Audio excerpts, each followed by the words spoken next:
Amanda Bynes. Amanda Laura Bynes, née le 3 avril 1986 à Thousand Oaks en Californie, est une actrice et chanteuse américaine. Elle commence réellement sa carrière d'actrice à la télévision en jouant dans plusieurs séries télévisées sur la chaîne Nickelodeon à la fin des années 1990 et au début des années 2000. Sa carrière au cinéma commence plutôt en 2006 dans She's the Man puis dans Hairspray en 2007. En 2006, le magazine Teen People la classe parmi les 25 stars les plus sexy de moins de 25 ans. En 2007, Forbes la positionne en 5e position de son classement des célébrités de moins de 21 ans les mieux rémunérées, elle gagne alors 2,5 millions de dollars. Biographie. Jeunesse et formation. Amanda Bynes naît le 3 avril 1986 à Thousand Oaks en Californie. Sa mère est assistante dentaire et son père est dentiste. Elle a un frère, Tommy, né en 1974, et une sœur, Gillian, née en 1983. Ses grands-parents maternels sont originaires de Toronto au Canada. 1993-2006, début et révélation télévisuelle. En 1993, elle suit un cours pour acteur donné par Arsenio Hall et Richard Pryor. Elle commence sa carrière d'actrice à l'âge de 7 ans dans une publicité pour le chocolat Bunchac Crunch. Après avoir suivi des cours d'actrice, elle interprète régulièrement dès 1996 des rôles dans les séries Figure It Out et All That sur la chaîne télévisée Nickelodeon. Elle présente ensuite pour la même chaîne l'émission de comédie The Amanda Show. Elle interprète en 2002 un rôle secondaire dans le film Méchant menteur.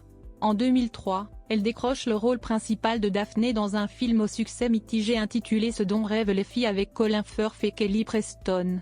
Elle continue sa carrière dans la sitcom Ce que j'aime chez toi. Elle prêtera également sa voix pour les versions anglophones des films Le Petit Monde de Charlotte II, 2003, et Robot, 2005.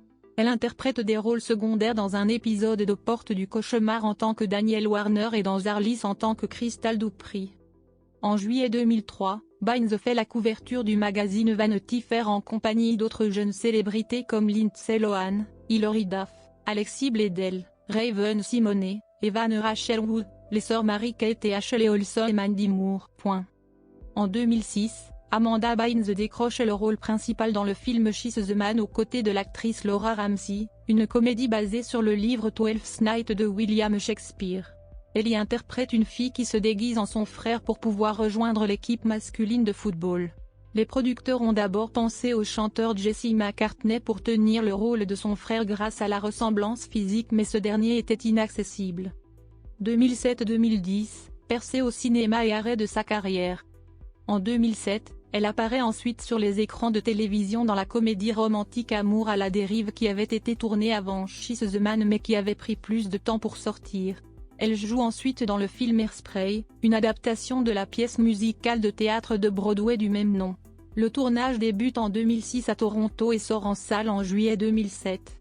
Elle apparaît ensuite dans la comédie Miss Campus, Sydney White, une parodie de Blanche-Neige et les 7 nains, qui sort à l'automne 2007. En 2007, elle signe un contrat de 5 ans avec Steve & Barris pour lancer sa propre ligne de vêtements mais cette société est mise en faillite au début de 2009. En 2008, Bynes apparaît dans le film Un combat pour la vie, Living Proof.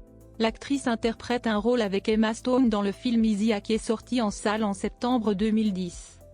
En juillet 2010, elle annonce faire une pause dans sa carrière d'actrice. Pendant sa pause, elle a étudié les designs de la mode à la Fashion Institute of Design and Merchandising, en Californie. Vie privée. En 2007, Bynes se décrit comme étant juive et affirme, en ce qui concerne la religion, j'ai été élevée dans le judaïsme et le catholicisme. Mes parents ont dit que c'était à moi de décider. Quand j'ai grandi, j'étais en quelque sorte une personne spirituelle, je n'ai pas encore décidé d'une religion, je ne sais pas encore exactement ce que je crois. Le 24 juillet 2013, Amanda Bynes est hospitalisée contre sa volonté pour suspicion de troubles mentaux. Ses parents demandent alors sa mise sous tutelle peu après. Elle est atteinte de schizophrénie et aussi dépendante à l'alcool et aux drogues. Elle se dit maintenant guérie. En 2020, sur sa page Instagram, elle a annoncé ses fiançailles avec Paul Michael. Filmographie. Cinéma. Long métrage. Télévision. Séries télévisées. Téléfilm. Doublage. Discographie. Distinction. Récompenses. Nominations. Notes et références. Voir aussi. Liens externes.